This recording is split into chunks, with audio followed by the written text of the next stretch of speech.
I'm one of the directors of Infinite Insight, which is a recently formed market research agency based in Lagos but operating across sub-Saharan Africa.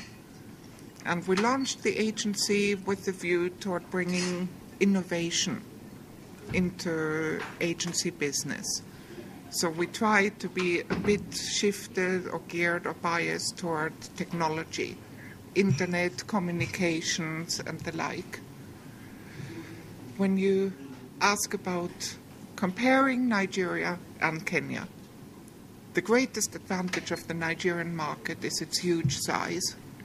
You have 180 million people as compared to 40 million in Kenya.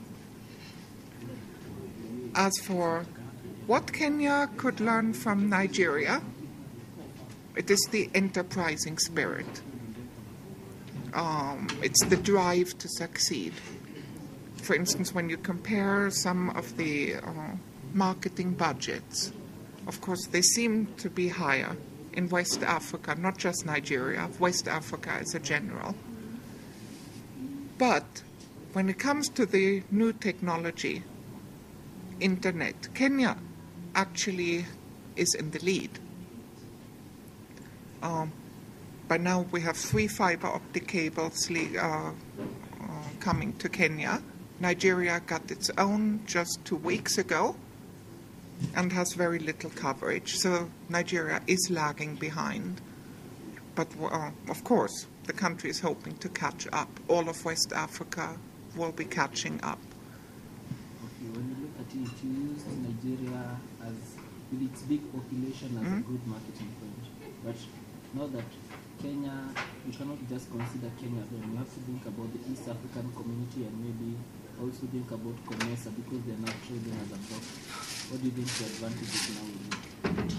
Well, the greatest advantages East Africa have right now is that innovative spirit. We have, there was a BBC report on iHub in Nairobi. You have the infrastructure farther advanced than West Africa. That gives you a competitive advantage. Even though, because of sheer population size, Nigeria has more internet users. But for instance, Facebook, it's 400,000 Nigerian members. In Kenya, it's 700,000. And that opens up a lot of marketing opportunities for those companies willing to seize the opportunity. I heard you talk about companies and how they're not using such social networks, but you didn't talk about the role of government in all this. Do you think government has a role? That's when good governance comes into play. And I think the one why we're even talking about it is because Obama started it, launching a whole campaign based on social media, Twitter, Facebook, and the like. I think it would be desirable. Whether it's immediately feasible, no. Because as I said, you catch the elites, the affluent group in the population. You capture the corporate segment that already has plenty avenues for lobbying. But if government relied on social media, you would neglect the rural population. So that doesn't mean it couldn't be done, but there's also the danger or the risk that it might be that the wrong conclusions would be drawn, or that you get a sort of myopic view of what the population thinks. So I would say that traditional survey research would help government much more than social media at this point in time. Maybe if I may ask you the final question. You talked about online research and the traditional research. Maybe you can summarize it just a little bit by giving us the positives and the negatives and why it is not that applicable in the developing world and maybe Africa? Okay. Online research has the potential for speed. It has it gives some sort of privacy that you wouldn't have in face-to-face situations. For instance, when you talk about embarrassing topics, people might be more open if they don't see an interviewer. It definitely has advantages in corporate interviewing, corporate research. If you ever try to chase a CEO of a company who hops between appointments, it's very difficult to get hold of them. In an online situation, that could be overcome.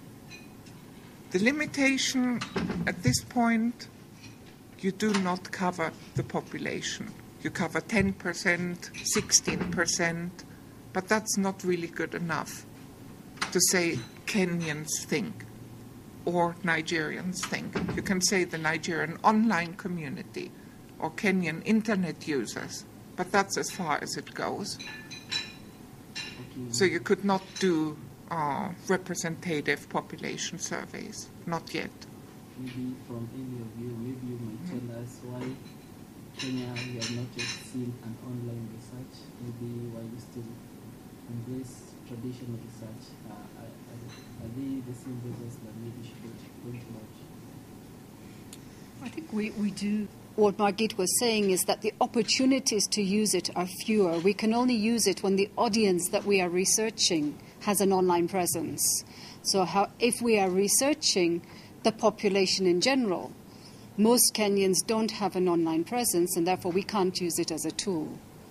So it is used in corporate research. It is used for research, online research about online activity, etc. But it's not possible to use it when you're asking about blue band or you're asking about, the toothpaste that people use, because everyone who uses toothpaste doesn't have an online presence. So it's the people that we're speaking to that determine the method and not the method itself. Okay, by the advancements in market research, maybe all over the world, maybe you can tell us from the education that we're getting in Kenya, from how the research is being conducted.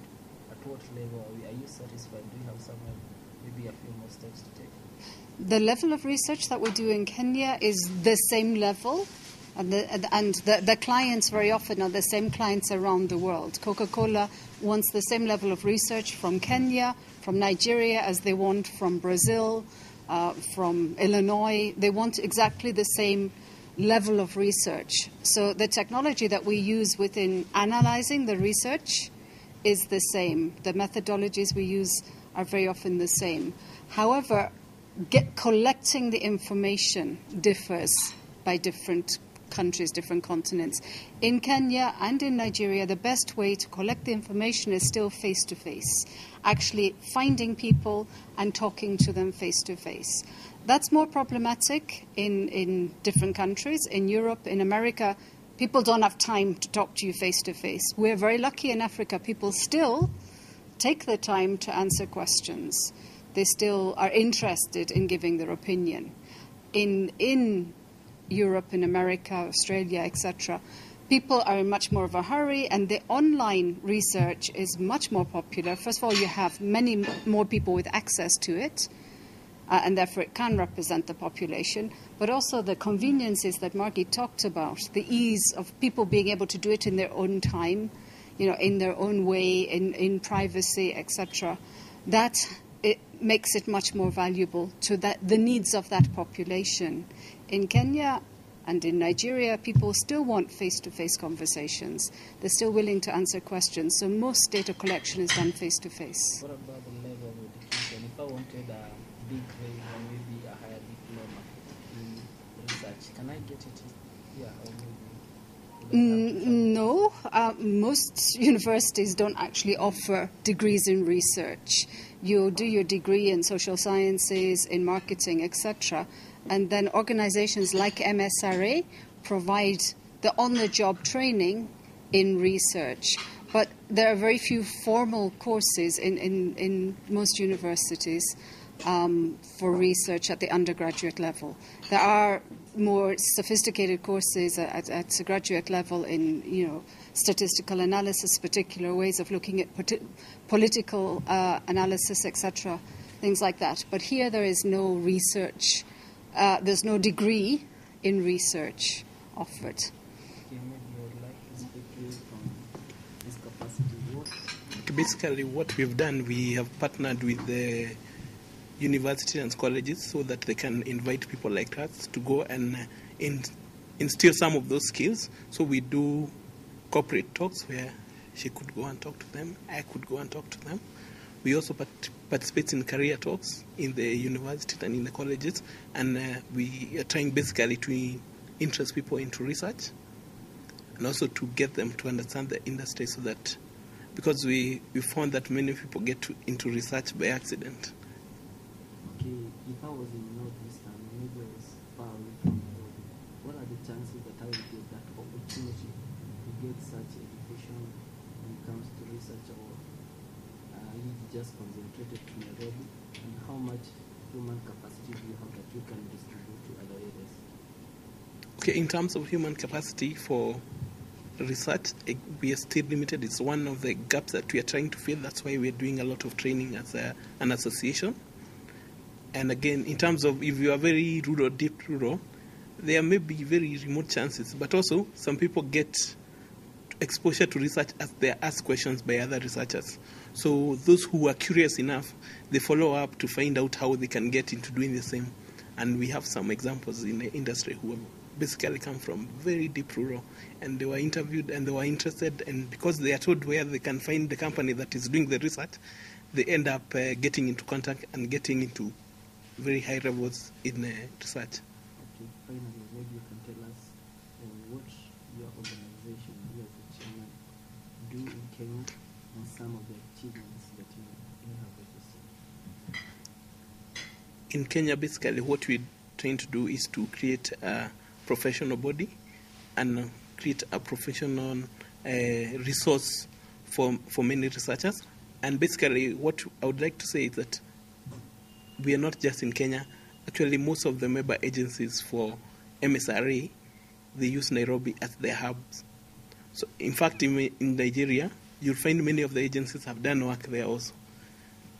Like, if a Nigerian agency want to do work in Kenya, they would also work with an agency in Kenya. So, there is a convergence at some point, and we are finding the world becoming a smaller place.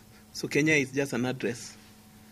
Okay, maybe does any of you maybe can ever ask something that you'd like to bring into the public, into the light? Maybe challenging. Having a challenge of having good enough people, so that's why we are doing a lot of training in research. We're also looking for people who are interested in research to build them so that there is succession when we leave.